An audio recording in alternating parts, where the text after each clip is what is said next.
Dear brothers and sisters, praise the Lord.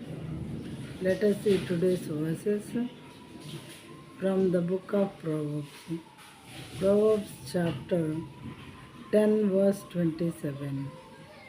The fear of the Lord prolongs life, but the years of the wicked will be short. యెహోవా యందు భయభక్తులు కలిగి ఉండుట దీర్ఘాయువునకు కారణము, భక్తిహీనుల ఆయుష్ తక్కువైపోవును. యెహోవా యందు మనం భయభక్తులు కలిగి ఉన్నప్పుడు ఆయన వాక్యాన్ని చదువుకుని వారంగాను, ఆ వాక్యంలో ఉన్నటువంటి సారాంశాన్ని గ్రహించుకొని మన జీవితానికి అన్వయించుకొని దాని ప్రకారం నడిచేవారుగాను ఉంటాము. ఆ రకంగా మనం ఉన్నప్పుడు దేవుడు మనకు దీర్ఘాయువును కలిగిస్తారు. వాక్యాల్లో ఉన్న సారాన్ని మనం కోలుకుంటాం కాబట్టి దీర్ఘాయువు మనకి దేవుడు మరి ఇచ్చేవారుగా ఉంటారు.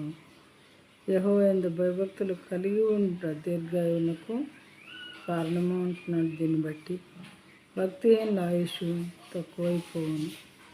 దేవుని యందు భయభక్తులు లేకుండా, ఆయన గురించి ఆలోచించకుండా, మరి అసలు సత్యం అనేది ఏంటో తెలుసుకోవటానికి ప్రయత్నించకుండా మన డైలీ లైఫ్లో మనం రకరకాలైనటువంటి పనులు చేసుకుంటూ ఆయనకు దూరమై ఉన్నప్పుడు అలాంటి వాళ్ళ ఆయుష్ తక్కువైపోతుందని వాక్యం చెప్పుతున్నది. ప్రియమైన వాళ్ళారా, దీని యందు మనం విశ్వాసం ఉంచి మరి మన జీవితాన్ని మనం పరీక్షించుకొని వాక్య ప్రకారం నడుచుకున్నట్లయితే దేవుడు మనకు మేలు చేయవారుగా ఉంటారు.